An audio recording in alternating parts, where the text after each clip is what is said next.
This is WMBF News Today at 5:30. We're working on a lot of big stories for you this morning. Let's get right to it. Neighbors fighting for control, the measure they say they have to take to keep the peace.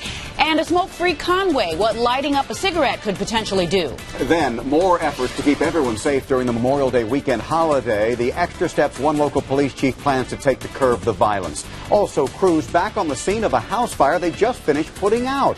We'll tell you why this job was so hard to finish. And this morning, folks, go ahead and expect a chill when you reach that front door. Marla is tracking some cold temperatures and, of course, temperatures for the rest of the day.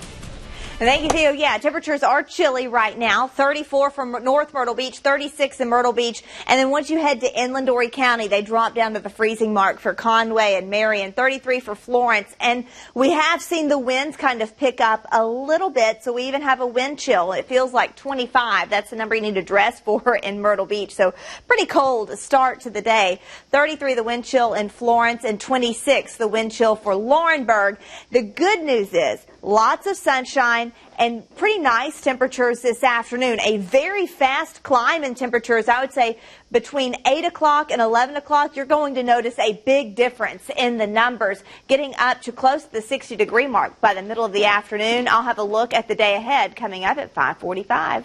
Not really getting off to the best start this morning, folks. I got my hands on two accidents right now. The first is in Dillon County on I-95. This is going to be impacting the southbound lanes right past Highway 38 here. Highway Patrol is reporting injuries in that crash.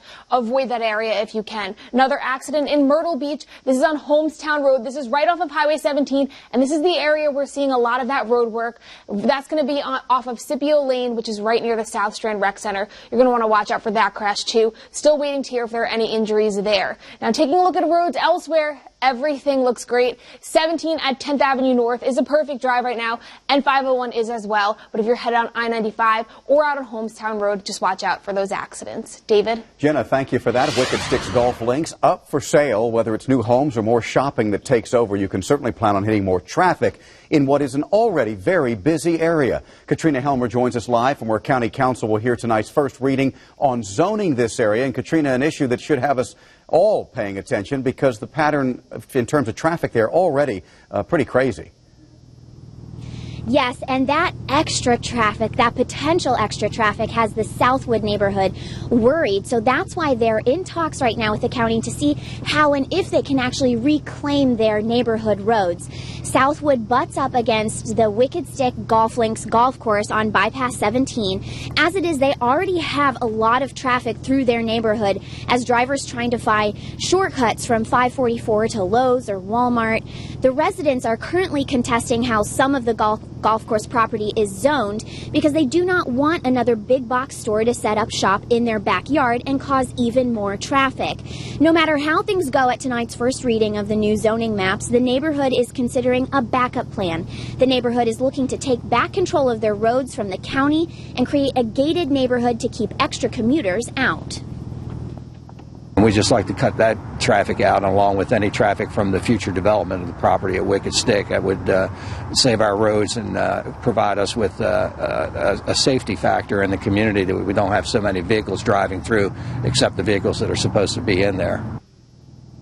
The neighborhood would also then be responsible for any maintenance and drainage costs. Their roads were just repaved by the county last year, so if the neighborhood took over, they could potentially not have any major costs for another 10 years or so. And as it stands, Wicked Stick Golf Links is still open, and they plan to stay open through May. And it's important to note that they're not up for sale for any negative reasons. Actually, the director of operations tells me that they're doing quite well and do consider that property is prime real estate property along Bypass 17. Reporting live in Horry County, Katrina Helmer, WMBF News. 5:34 is your time. More changes to keep everyone protected during Memorial Day weekend this year are on the way. The Atlantic Beach Town Council has passed the first reading of an ordinance. Mayor Jake Evans says the curfew has changed. It will now be at 2 a.m. instead of 4. The measure also addresses vendors' licensing and the start date. Bike Fest will return from Friday, May 22nd at 3 p.m. to Monday, May 25th at 2 p.m. Police Chief Tim Taylor also talked about a new tool the department will be using. He tells us four-wheelers with flashing lights will help the officers move through crowds faster.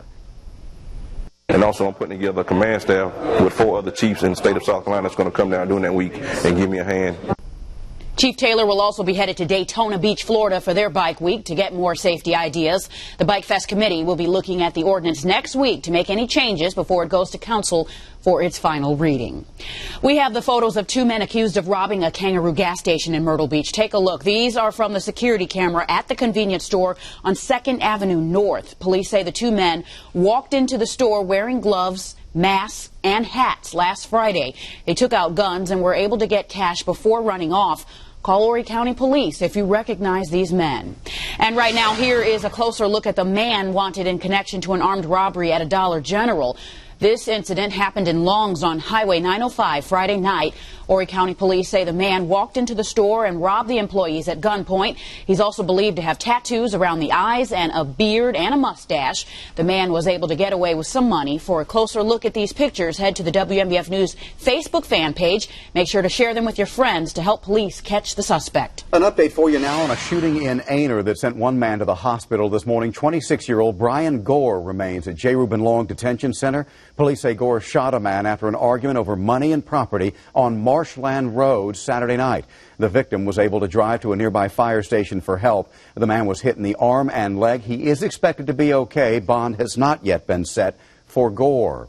A number of places you can smoke in Conway could be changing soon. City council members took another step toward making the community smoke-free. The first reading passed after a hearing of your thoughts. If it passes another reading, smoking in private businesses will cost you $100 if you're caught. Business owners would face a much stiffer fine, $500. That ban would also include e-cigarettes. I think baby steps, and the ordinance was to protect the employees of businesses, and that's our start, and I don't think we'll be finished. I think that based on some of the responses from the council members, I think that a lot of people really feel strongly that maybe the whole town needs to be protected, and if that's the case, we're all for that. The second reading of that ordinance is scheduled to happen on January 20th. If it passes, the city could be smoke-free by the end of March.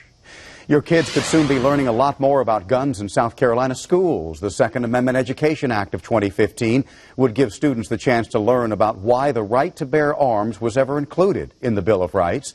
The state superintendent of education would be responsible for developing a 3-week high school course using the National Rifle Association as a resource. The bill's first hearing will be in the Education Committee once the legislative session begins next week.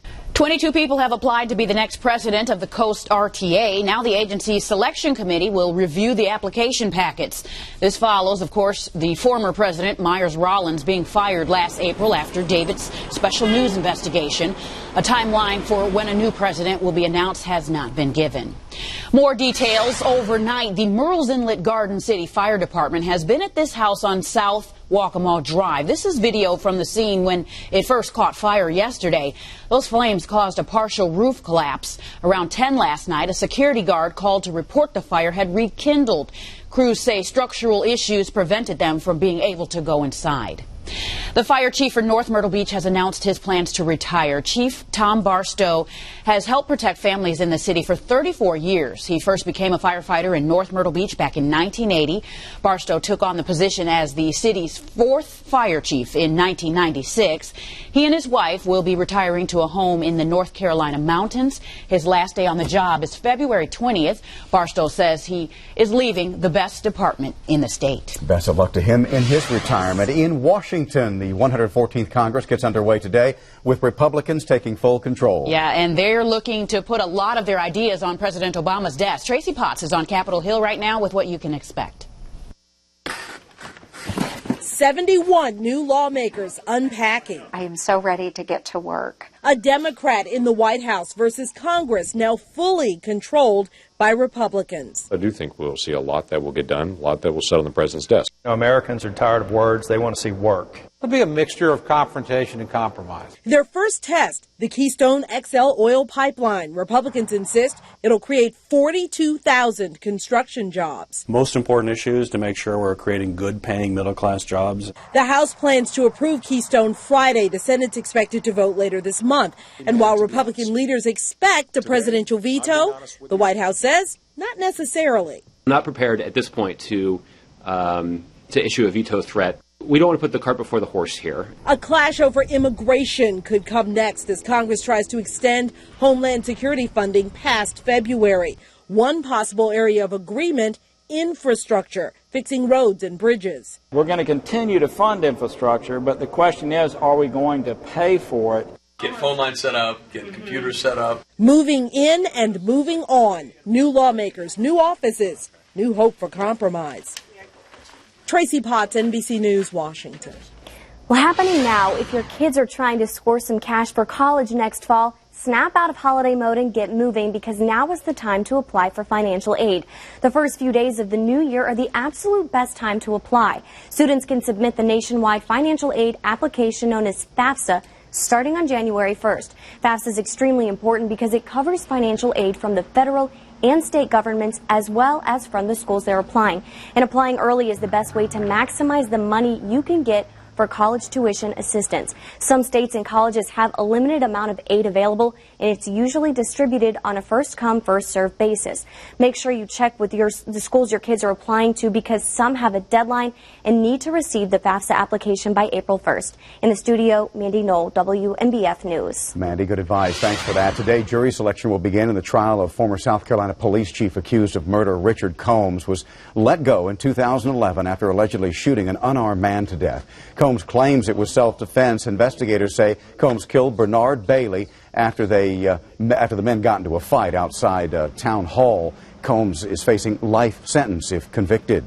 They have also started picking a jury in the Boston Marathon bombing. Bombing suspect Johar Tsarnaev was taken inside a federal courtroom in Boston yesterday. More than 1,200 potential jurors have been summoned to appear. Opening statements are expected for January 26th. That trial expected to last 3 to 4 months.